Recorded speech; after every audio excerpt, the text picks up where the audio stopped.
Kim Tae-hoon did not underestimate the 6 snakes. Even if he had dozens of powerful and significant relics, even if his body had already reached a level that transcended a human being, even if he had acquired the power of the dragon and countless monsters, Kim did not underestimate the 6 snakes. It was not simply because his personality was so careful. The 6 snakes was a force that wanted to rule the world in the era of monsters.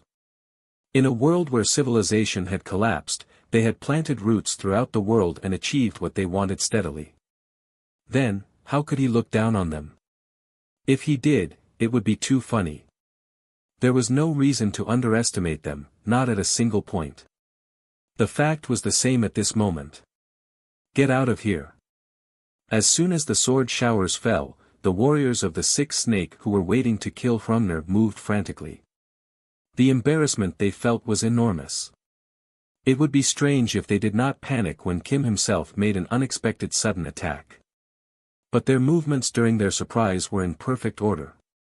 Under the heavy rain of swords, someone made a quick dodge, and someone lifted a shield.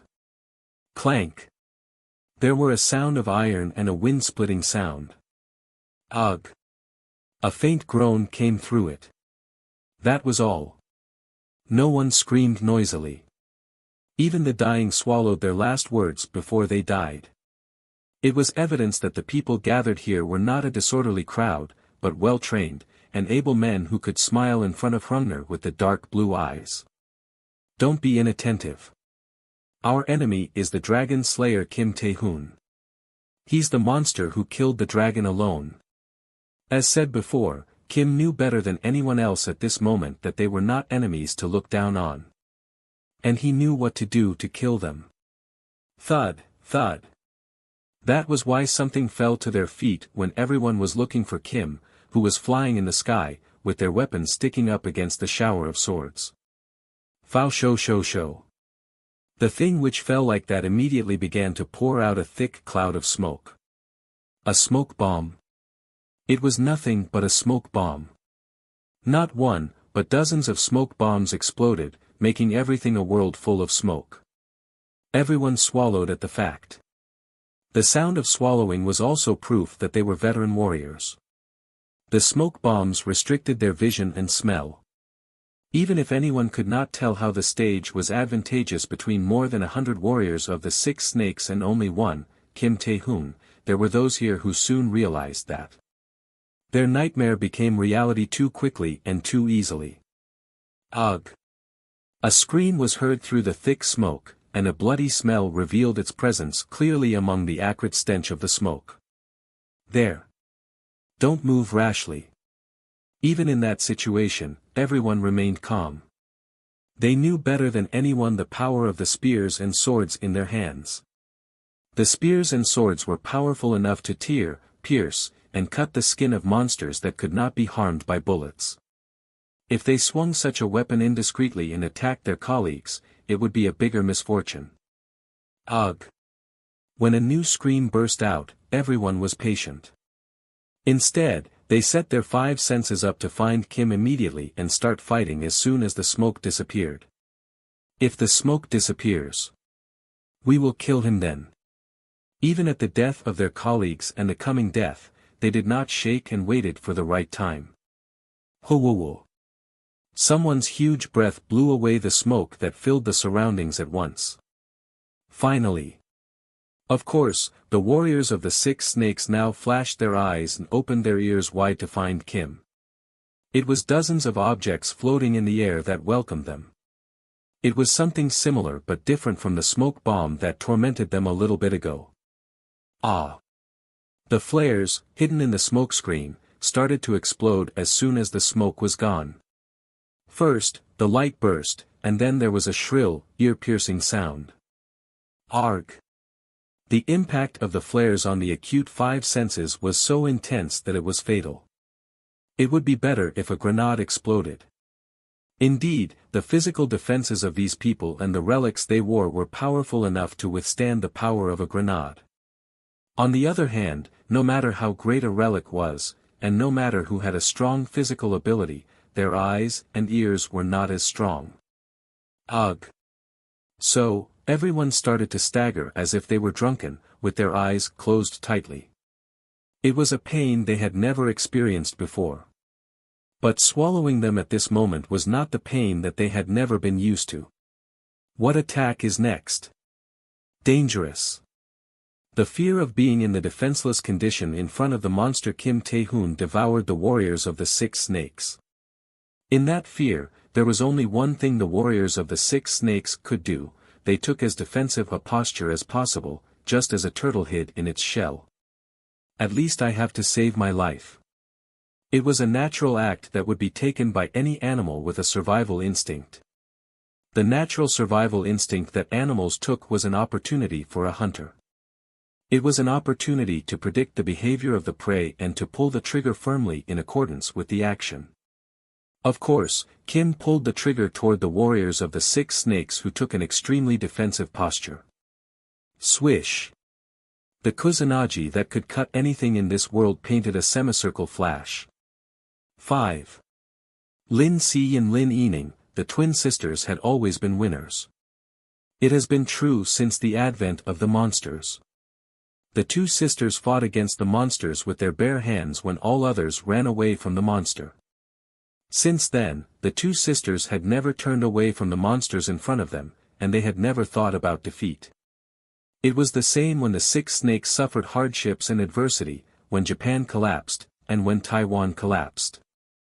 At that moment, Lin Si and Lin Yining sisters performed their given roles with Major Chin Shan without a single failure.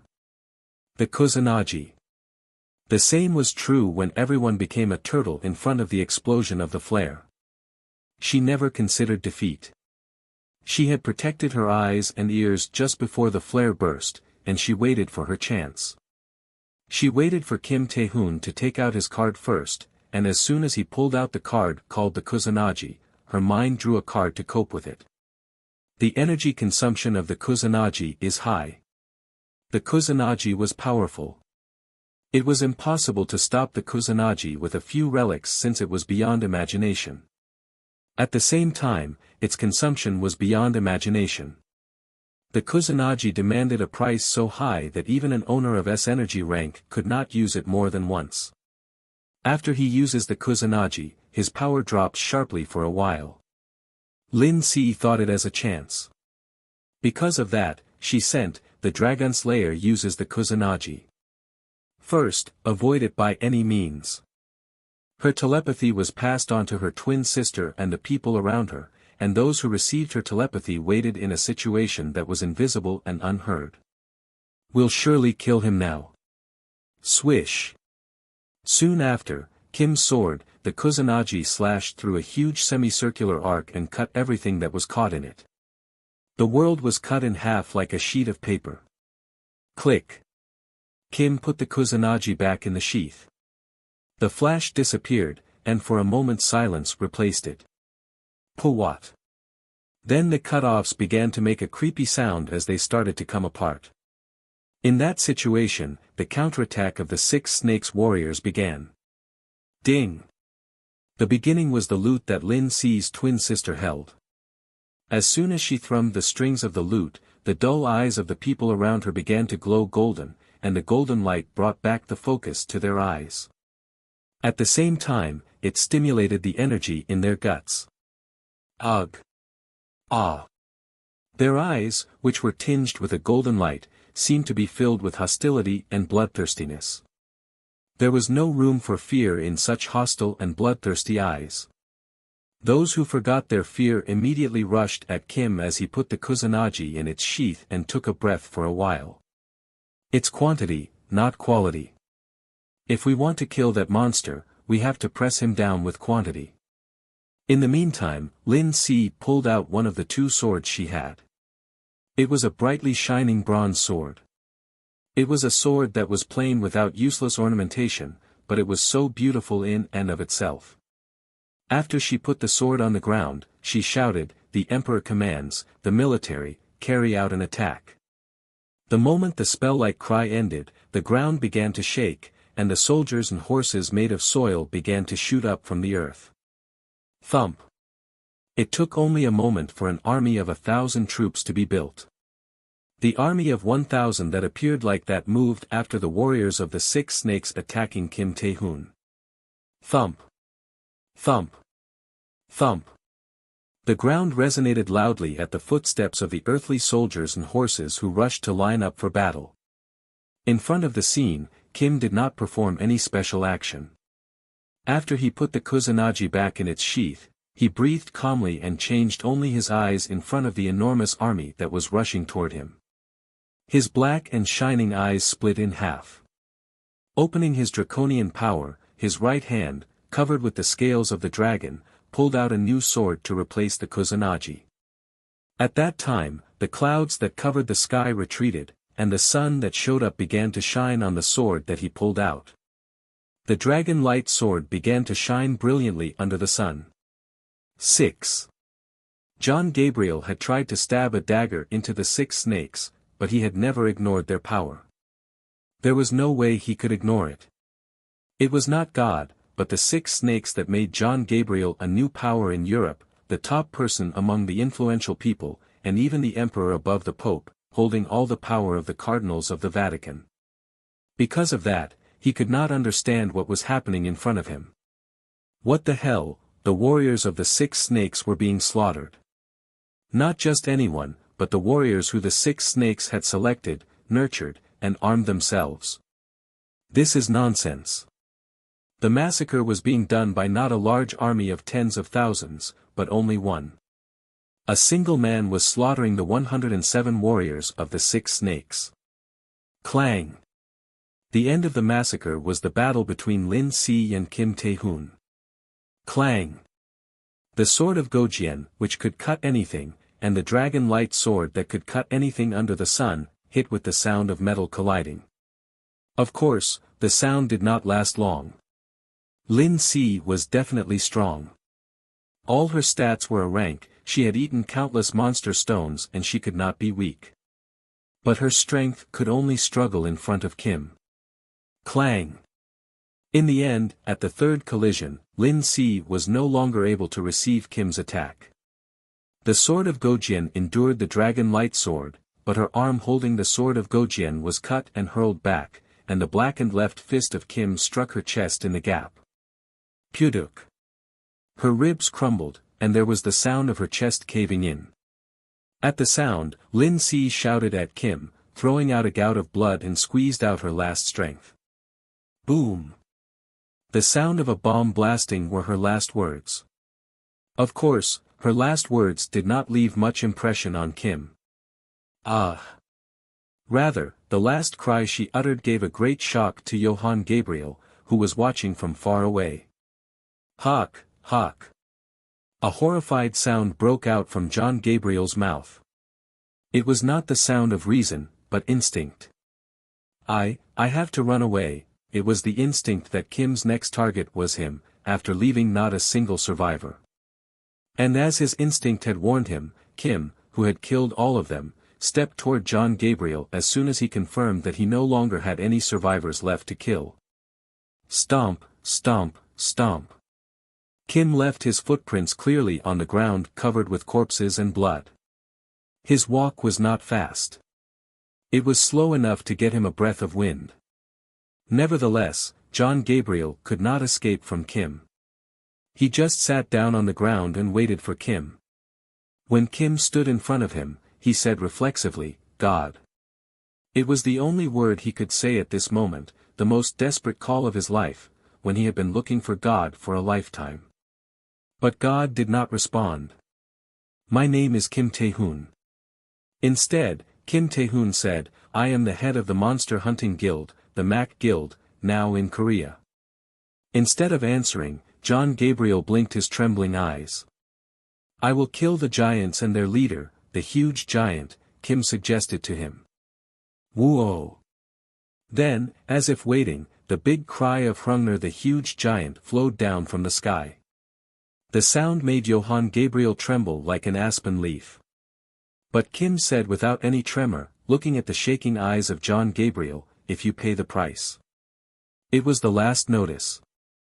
Instead of talking anymore, Kim wiped off the blood on his face and the blood that Lin Si had poured a while ago.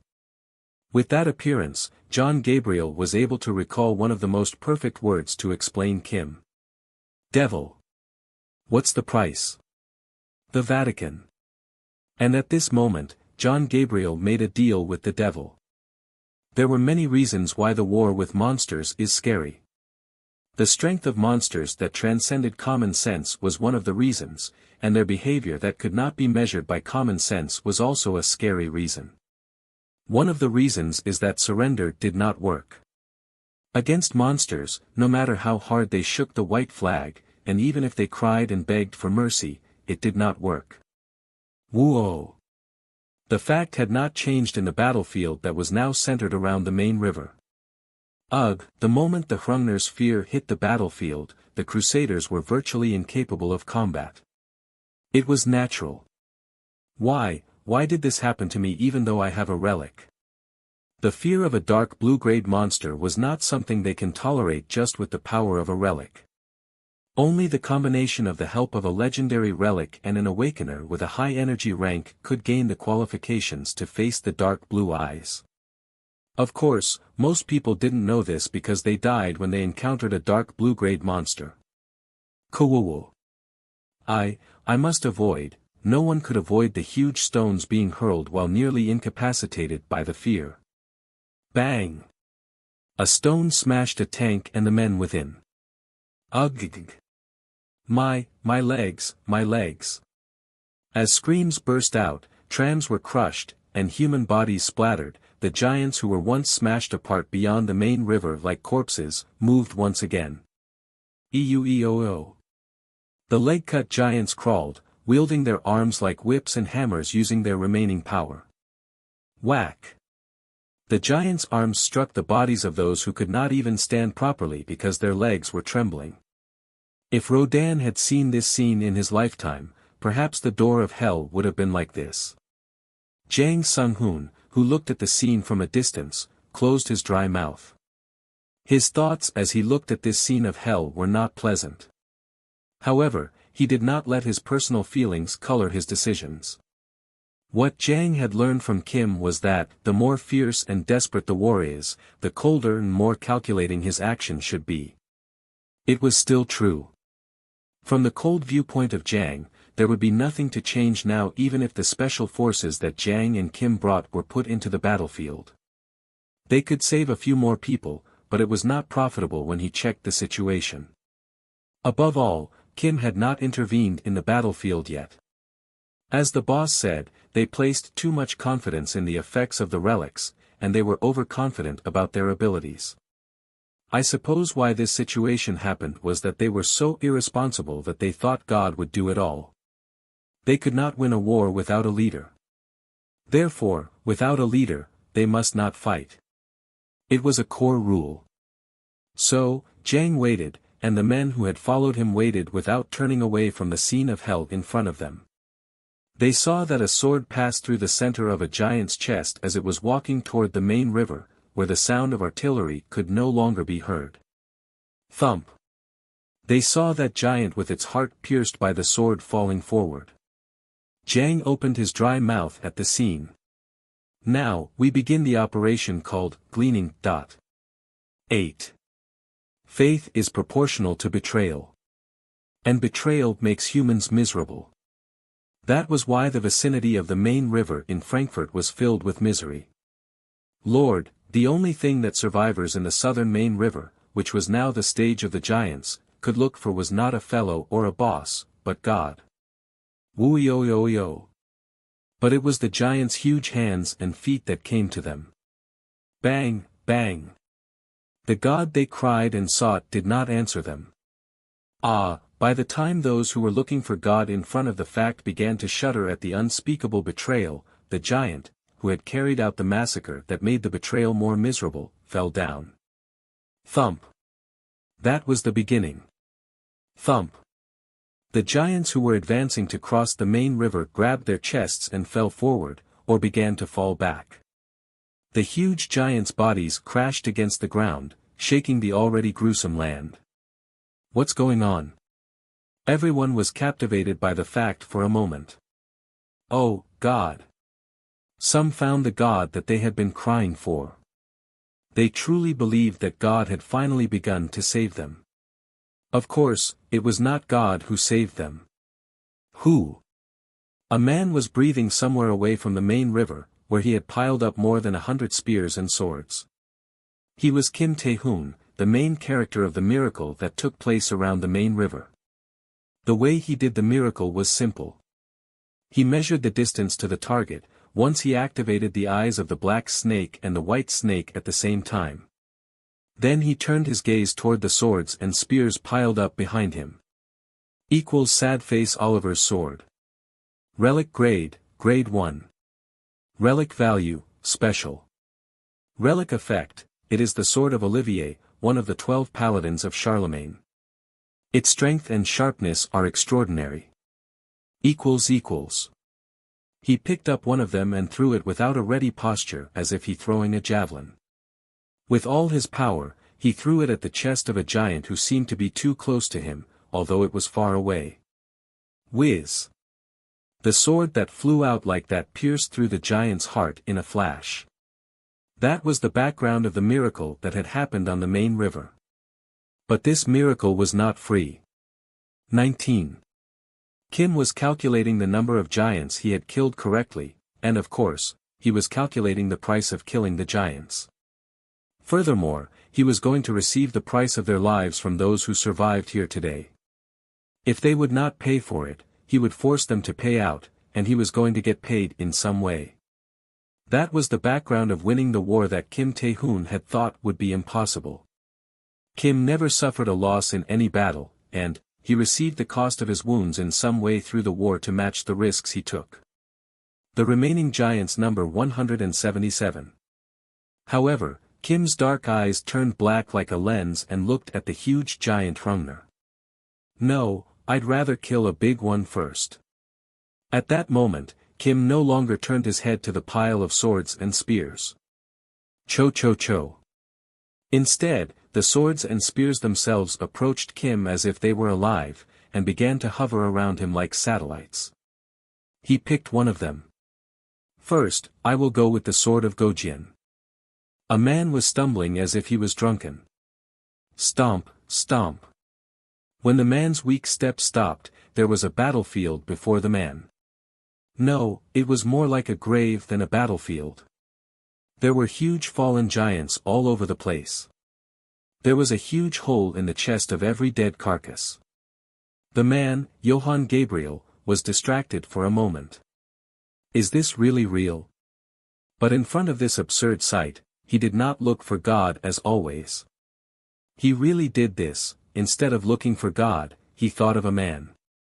Kim Tae-hoon. He remembered the man's face, which he had no choice but to call a devil, and then he closed his eyes. Hey! Take that! The bell.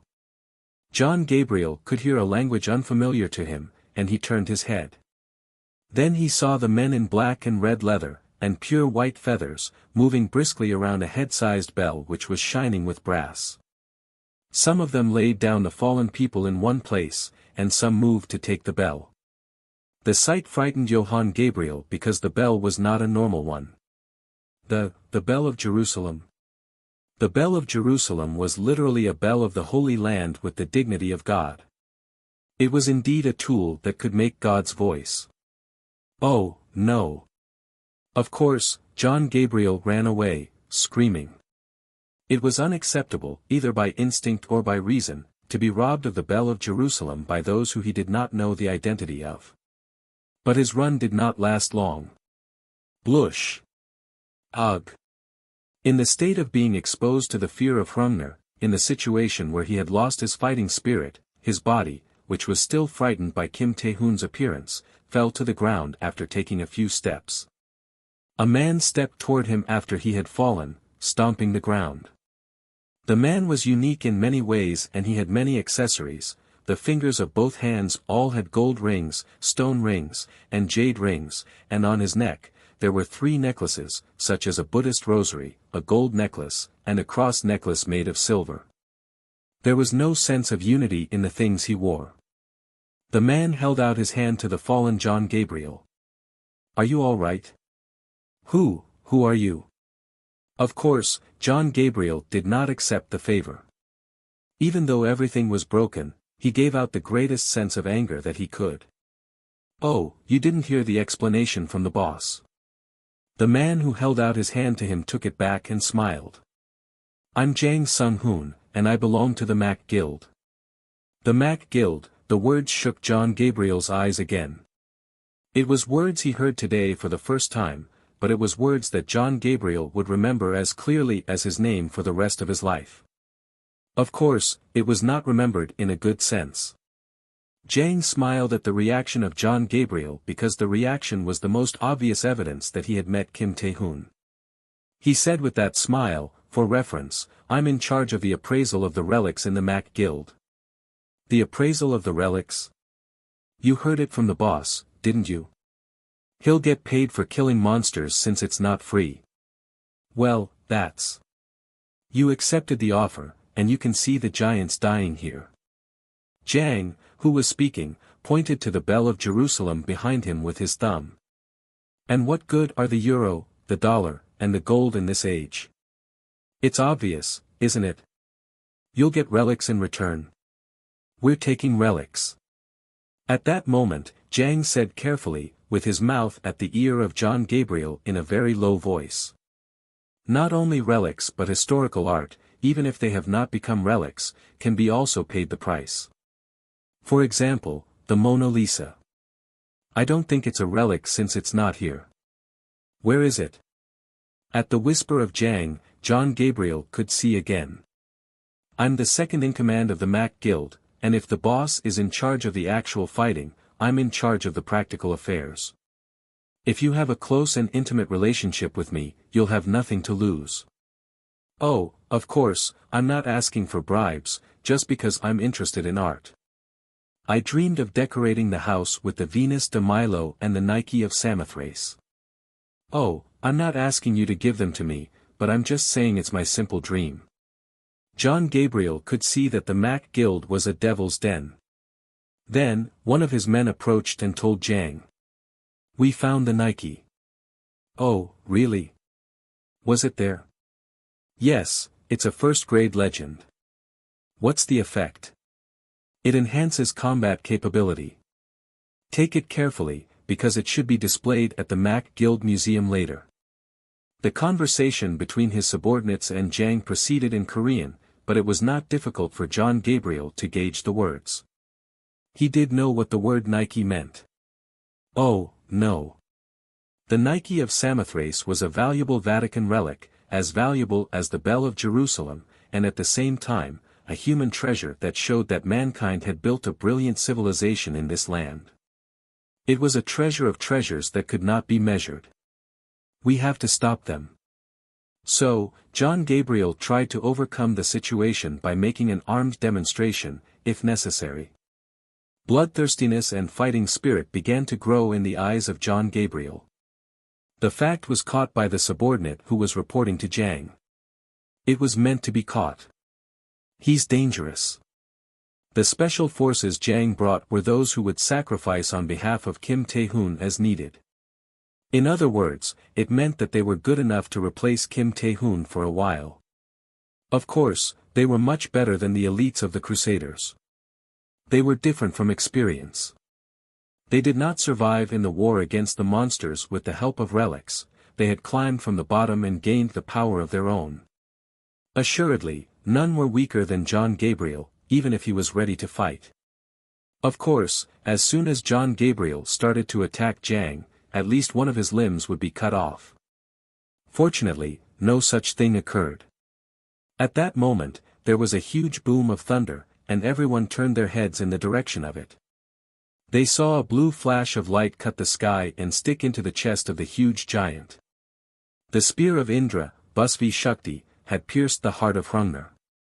Lightning and thunder had always been fearful to mankind. When lightning struck the sky and thundered, humans were terrified and frozen. Rumble. The same was true when a single lightning bolt penetrated Hrungnir's chest with a thunderous sound. Huck. Everyone on the battlefield was frozen in front of a flash of light and the thunder rumbling that swept through the sky. What's going on? The absurd sight in front of them did not even allow them to shout out in shock. Rumble. The feet of Hrungnir, which shook the frozen world, had stopped for a moment. Whoa! The cries as well as the feet stomping, no, the vibrations began to shake the surroundings of the main river. Hrungnir poured out his feelings with the scream. It was angry, and the reason was obvious. There was a huge hole in its chest, and blood bursting out through the hole. Now Hrungnir was under the threat of death and was angry about it. Of course, its steps were not simple steps, but the beast facing a threat did its best, displaying its full power. Rumble. At every step, the ground shook with the power of the giant. Ah! Woo-yo-yo-yo. The world was stumbling, and even the giants fell down, losing their balance at this shaking. A sight that seemed like the end of the world loomed in front of everyone. In the haze, a sword flew once again toward Hrungnir's chest, moving with a sharp sound that cut the wind. Thunk! A katana, with a pure white blade, penetrated deep into the chest of Hrungnir after flying like a missile. Whiz! Soon after that, a golden-colored sword was inserted into its chest. Whiz! Whiz! Like the bullets of a machine gun, dozens of spears and swords flew toward the hole in the chest of Hrungnir. Thunk! Thunk! Thunk! They continuously, constantly, repeatedly, drilled into the hole in Hrungnir's heart. Every time Hrungnir took another step, its heart was filled with another 3 swords. Woo-yo-yo-yo.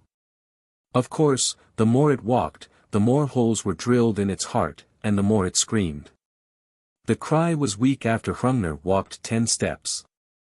Its body began to wobble like it had anemia. Hrungnir's body, which could not hold after it staggered, began to lean, and slowly and grandly fell to the ground. Boom! The impact was enough to send the bodies of everyone, who had been suffering from suppression, into the air, and let experience zero gravity for a while. A miracle. It was a scene that could not be explained by anything other than those 2 words. It was a man coming down from the sky that put the finishing dot on the scene. 2. Kim Tae-hoon had learned a great deal through the dream that Napoleon's golden glass allowed him. The dream that gave him the greatest and most important lessons and knowledge was, of course, the first dream. In his dream of being killed by the dragon, he had seen how he had handled his weapons in the battle. He saw several spears and swords hovering around himself like satellites. It was a hint, an idea for the best battle method, which Kim Tae-hoon had refined through repeated trial and error. The hint told him, use a lot of relics as bullets. Having many weapons hovering around him was, to put it plainly, like a revolver's cylinder circling around. Now Kim had used the best battle method for the first time. He had his weapons hovering around himself and fired them off like pulling a trigger. He used the sword of Gojien to gauge the location of the heart, used the lightning spear, Vasvi Shakti, to neutralize the hard skin, and then shot dozens of relic weapons like bullets of a machine gun toward the exposed heart. Not bad. The power of the attack was now proved by the dead body of Hrungnir, which was under Kim's feet, the heart completely destroyed, and by the dark blue jewel in his blood-stained hand. Sad face the crystal of the huge giant. Strength and health increased significantly when ingested. Proficiency of mana rank can reach transcendental when ingested. Anyone can acquire the power of the huge giant, the mana of the huge giant, when ingested. Kim Tae-hoon, after confirming the value of the crystal of the huge giant, swallowed it, and then checked the back of his right hand with his black eyes. Basic abilities. Strength, 1277. Health, 1313. Special abilities. Energy, A+ rank. Mana, S rank. Telekinesis, S rank. Defense, A+ rank. Mana resistance, A+ rank. Achieved ability. The mana of the huge giant, grade 2. Anyone given the mana of the huge giant can gain the power of the huge giant. Equals equals equals equals equals. Mana has reached the transcendental rank. It was an income beyond his expectation. I like the new skill I've learned this time. Mana had reached the transcendental rank, and there was no problem in measuring its utility value. The value of the gilt bronze incense burner of beach will increase. Mana is consumed as fuel to bring out the power of relics. Considering that, it was not difficult to gauge how the mana of the huge giant would affect things. In addition, Kim had many relics that could use the mana of the huge giant properly: the gilt bronze incense burner of beach, the horse figure type earthenware, and the Qin Shi Huang sword will be helpful, too. This time, he had the newly acquired the Qin Shi Huang sword. It was a lucrative hunt in many ways, but Kim did not smile at the fact. Instead, he lifted his head and looked around, and saw a flag flying. It was a huge flag, on which the symbol of the Mac Guild, Mac, was drawn. The flag clearly told everyone on this battlefield who the true winner of this battle was. It was also telling Kim that the disaster has begun. Now, it's time to clean up what Mao has done. 3. When Hrungnir fell down, John Gabriel thought there would be nothing that would surprise him anymore. He expected that he would not experience any more unrealistic days. But it did not take long for his thoughts and expectations to break. Kim Tae-hoon made it happen. Coffee. As soon as the unrealistic battle was over, the stage of dialogue was created, and the leader of the Crusaders, Johann Gabriel, sat down with the Mac Guild's representative, Kim Tae-hoon. It was no surprise. They had made a deal, and now that it was over, it was time to calculate the price. But the scene of boiling water and dropping coffee on the spot was something no one expected. Even Kim enjoyed his coffee. Not just to rinse his mouth, but holding his coffee in his mouth, he just looked dispassionately at John Gabriel. John Gabriel could not find the word negotiating anywhere in the image of Kim. And in fact, Kim had no intention of negotiating here. He swallowed his coffee and said, "I will tell you again." In that way, the conversation began. The price is all the Vatican has, and remember it. John Gabriel opened his mouth and let out a full sigh of relief. Anyway, he is a human. The fact that Kim was talking reassured him because at least he realized that Kim Tae-hoon was a conversational partner. "I have something to say about that, and I will certainly not forget the grace you have shown us today, and I will pay for it, but I cannot give you all of the Vatican." So, John Gabriel regained his composure and began to say the words he had prepared. "I can't give him everything." To be honest, John Gabriel had no intention of paying everything in the Vatican for saving their lives in this battle. What the Vatican had now was virtually everything in Europe. It made no sense to give it all. "There's no contract, so I'll have to finish a negotiation here. I'll minimize the losses. Especially, if he gave everything here, the relics, the existence of the Vatican would be meaningless. The Vatican knights who lost their relics could not wage a war properly against the monsters in the future. Of course I don't mean I won't pay, but I can't give you any of the relics with the Vatican's honor and history." In this situation, John Gabriel did not have a sense of shame. Shame and dishonor did not matter to him in the negotiation that concerned life and death. What if it took hundreds or tens of millions of lives, not just a few lives? There was no reason why he could not commit a sin against heaven. The only problem was that the man in front of John Gabriel was Kim Tae-hoon. Once the bell of Jerusalem dash. This is how your conversation would have gone after Mao and the 6 snakes killed Hrungnir. What's that dash? In front of John Gabriel, who asked a cross-question, Kim kept his coffee instead of continuing his words. The silence started like that.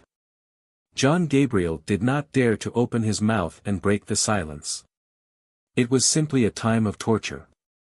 Gulp. Kim swallowed his coffee again, and slowly spoke out words with a deep aroma of coffee. If the soldiers of the 6 snakes on standby had killed the huge giant, you would have tried to negotiate this way. We can't give it all.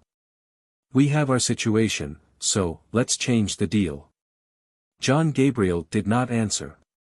It was not easy to breathe or speak in the situation where he seemed to have been stabbed with a dagger. But it was the beginning. Do you think the 6 snakes didn't expect that? At the words of Kim, John Gabriel turned his opponent in front of him into Mao Spencer, not Kim Tae-hoon. He imagined what he would do when he visited the 6 snakes warriors and asked for help, when they accepted his request and killed the huge giant Hrungnir, and when they made the same request. He would not be as surprised as he was now, but he would probably be trying to negotiate with the 6 snakes. Oh, my God, and John Gabriel's attempt to negotiate would have failed. He would not expect a reasonable negotiation from the man who blew up the Red Square in Moscow purely for the purpose of punishing Russia, which had refused his proposal and request and been made an example. Furthermore, Mao and the 6 snakes would have expected John Gabriel's actions to revise the deal. They would have prepared something accordingly. That can't be right. When he reached that point, his face was white as a sheet. Now he realized that the disaster prepared by the 6 snakes and Mao was not the end, but the beginning. Would the 6 snakes prepare a new monster? It had already been proven that the Crusaders were not capable of dealing with a dark blue-grade monster. In such a situation, what would happen if a monster above the dark blue grade came to Europe? There was no need to worry long. The Vatican and Europe would dedicate their bodies and souls to those who would stop the monster, hoping for salvation. When a miracle once happens, people deny it, but when a second miracle happens, they long for it. It seemed time for a real Messiah to be born. There would be no choice for those who would desire salvation from the Messiah who was born like that.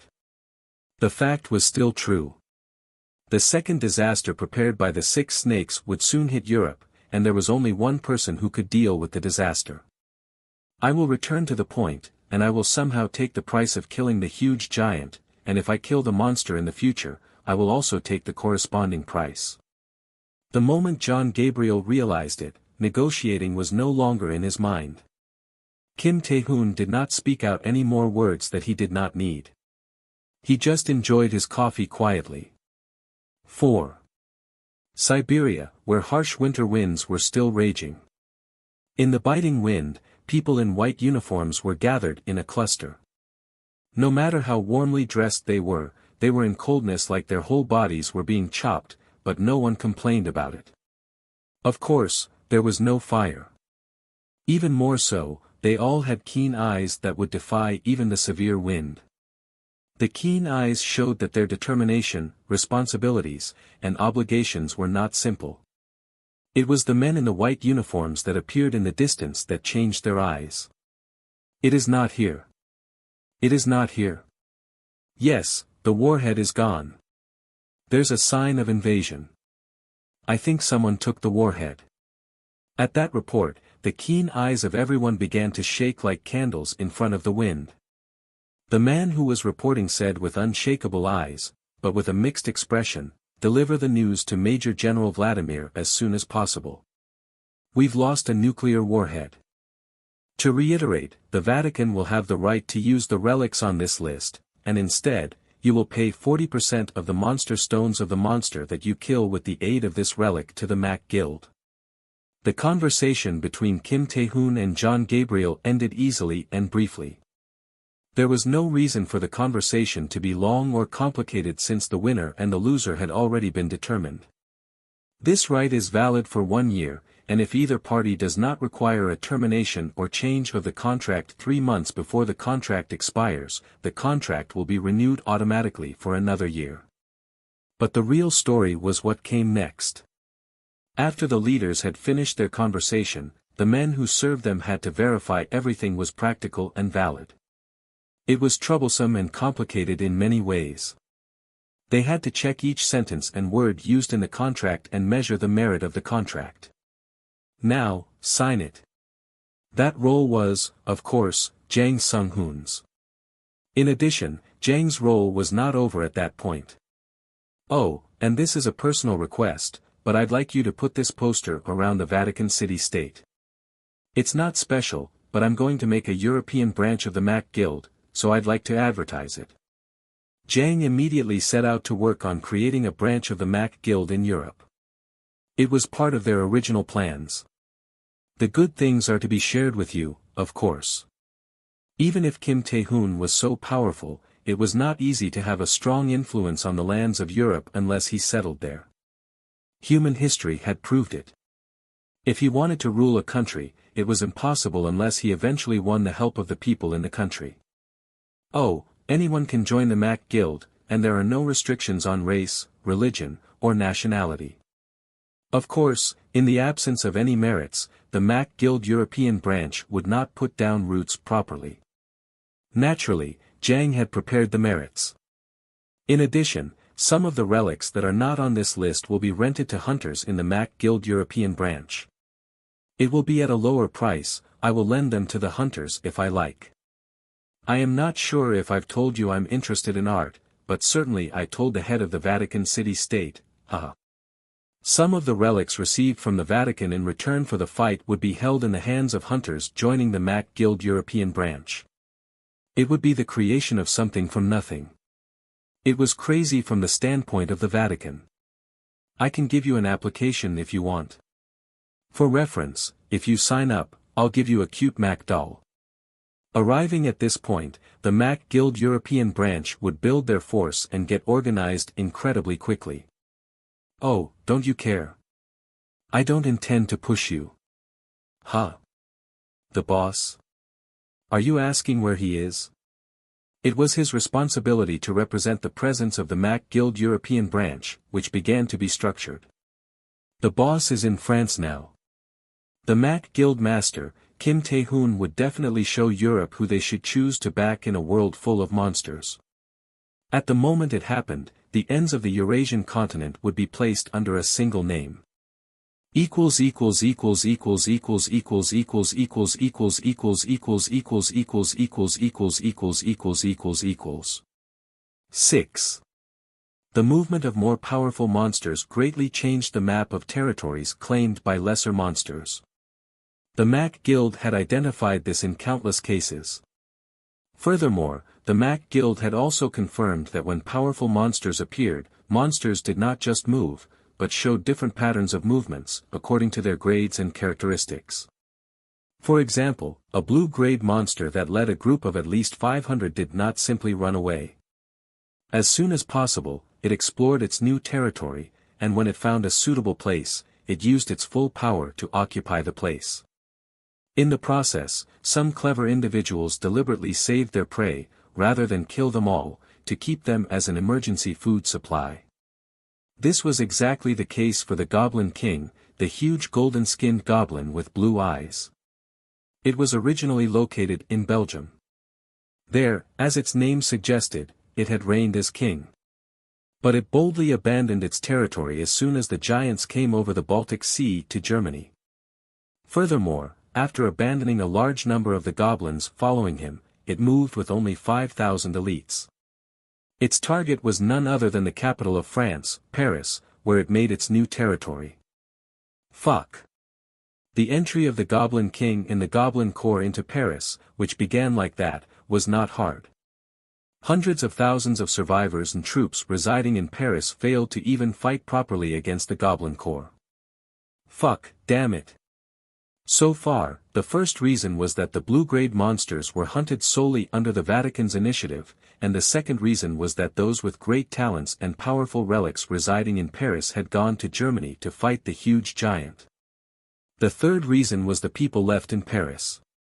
The survivors of Paris, as they had done so far, went to war, believing that God would take care of them in any crisis and hardship. Of course, proper combat was not possible. Virtually all of them were made useless by the fear of the Goblin King, and the neutralized men were nothing but plentiful food for the goblins that the Goblin King had selected. On the street of Champs-Élysées, under the Eiffel Tower, under the Arc de Triomphe, the sound of chewing flesh was heard.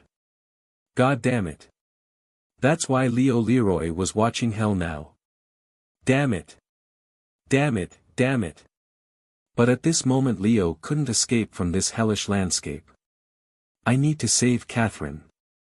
She was too frightened to run away even when he saw her being dragged to the Bois de Boulogne after being beaten indiscriminately by a group of goblins. That was why he felt more desperate. Find a way somehow, Leo. Find a way somehow. I can't lose even her. In the situation where he had to save his lover, the fact that even if he risked his own life, there was nothing to be changed, put Leo into the deepest despair. If I go to the Vatican and ask for help. The Vatican was the only place that he could think of at this moment. The blue-grade monster was an evil thing that only the Vatican could punish, and saving the world from the monsters was also a miracle that only the Vatican could perform. Damn it, it can't be true. But in this situation, it was difficult to get out of Paris right now. The distance from Paris to Vatican City, 1,000 kilometers away, was too far. Even if he ran the whole distance to the Vatican, even if the Vatican showed him the mercy of God, there was no guarantee that his lover would be alive when he came back. Ugh. In the face of this reality, a sense of misery flowed through Leo's tight lips. I'll ask you a question. The sudden penetrating voice made his clenched jaw drop. Ulp. Leo turned his head, frightened. Looking behind, he saw an Asian man there. The man with the 2 swords on his back was impressive. Leo pointed at the man with a gun in his hand reflexively. Who is it? Can you speak English? In front of the gun, the Asian spoke stilted French calmly. Leo shook his head reflexively as he listened to the French. The Asian man clicked his tongue briefly. Then, Leo looked at the Asian man and asked, Korean? Leo spoke awkward Korean, and the fact put the Asian man in a good mood. You speak Korean? I lived in Korea for 5 years. I want to understand the current situation in Paris. Anything is good, whether it's about monsters, survivors, or relics. Leo paused at the sudden and inexplicable man's request. But his concern was not long. The man in front of him was not a man hunting a human, but monsters. Most of all, he didn't think he could do anything about the guy even if he pulled the trigger. Who? Leo lowered his gun, calmed himself down, and then slowly continued, remembering the words in Korean after a moment. Paris is now occupied by the Goblin King. There is the camp of the Goblin King. People are being captured. The Parisian army has retreated. No survivors have been identified. All the survivors have scattered. The man's eyes went black during the explanation in Korean, which was awkward but enough to understand the general meaning. Leo stumbled back, surprised, but the man looked at the Bois de Boulogne, the castle of the Goblin King, with his black eyes, unconcerned. It was a very long distance, not visible to the naked eyes, but in the eyes of the man, the goblins moving through the forest park constantly came in. Ki, kiki. Ki. He could hear the distant sounds that a goblin was threatening another goblin with, as it was about to bite the arm of a living human, as well as the bizarre sound of the other goblins. The man, who had checked the situation, turned his black eyes back to their original color and said to Leo, My name is Kim Tae-hoon, master of the Mac Guild, a hunter guild hunting monsters. The man walked forward with the brief explanation. Leo shouted, surprised at the sight. Goblins are dangerous. Kaya. As soon as the words were finished, 5 goblins, who had heard the conversation and sneaked in to ambush them, appeared and flew at the man with open jaws, intending to wet their dry throats with fresh blood. Thunk. However, the ground was promptly soaked with blood from the sides of their heads. The man, Kim Tae-hoon, walked toward the forest without looking at the fallen dead bodies. Leo's mind as he looked at the scene was stamped with the words, the master of the Mac Guild, Kim Tae-hoon. Master. Help, help. Please help. == 7. Folkestone. It was a city in the southeast of England. Few outsiders knew the name of this coastal city, which was located overlooking the Strait of Dover. But to the UK, the value of the city of Folkestone was unbelievably high. Folkestone was valuable because of the Channel Tunnel, a submerged tunnel across the Strait of Dover between England and Europe. However, the scenery of such Folkestone was both horrific and bizarre. The roads, mountains, and fields were filled with cars, as if all the cars in England had gathered here. But with so many cars, there was no indication of any people being around. A deep silence. There was a man standing alone in this graveyard silence. The man standing alone between the ownerless cars was looking at his palm with his head down. The man's palms were full of the ashes left behind after something was burned. The man looking at the ashes was silent. Kerr. Then a cry which was clearly from a monster began to vibrate through the cars. Finally, a giant tiger with two heads appeared, leaping over the roof of a car. The body of the monster, which flashed yellow eyes, was all skin and bone, in spite of its huge size. It hadn't eaten properly for a long time. Perhaps that's why the bloodthirstiness that flashed in its yellow eyes was more intense than ever. Naturally, the hungry monster threw itself at the man without any hesitation. At that moment, a spear showed up out of nowhere and cut through the monster's necks. The headless body fell to the ground. "I'm sorry." The man who immediately apologized was none other than Major Chin-shan. "I'm just." The man receiving the apology was Mao Spencer. "They are all dead." "Yes. Everyone left in Germany to kill the huge giant was killed, including the Lin sisters." With those words, Mao Spencer began to dust off the ashes in his palms. The black ashes crumbled and soon disappeared. Major Chin-shan tensed up when he heard that. "What do you mean?" The words coming from the stunned Chin-shan were quite weak. Mao did not answer his question. Instead, he looked at his palms, which were now empty. At that moment, a weird laugh burst out of Mao's mouth. In front of the laughter that he could not help but call insanity, Chin-shan closed his mouth. Mao's laughter filled the quiet space for a long time. When the laughter stopped, Mao looked again at his palms with the words. "I made the 6 snakes in the hope of dominating 6 continents, and I lost all of them. Mr. Mao, for now. Empty hands and naked fists." Mao grabbed his fist. Empty hands and naked fists were everything he had now. But he was not about to cry. Instead, he only laughed bitterly. Major Chin-shan spoke carefully again in front of Mao.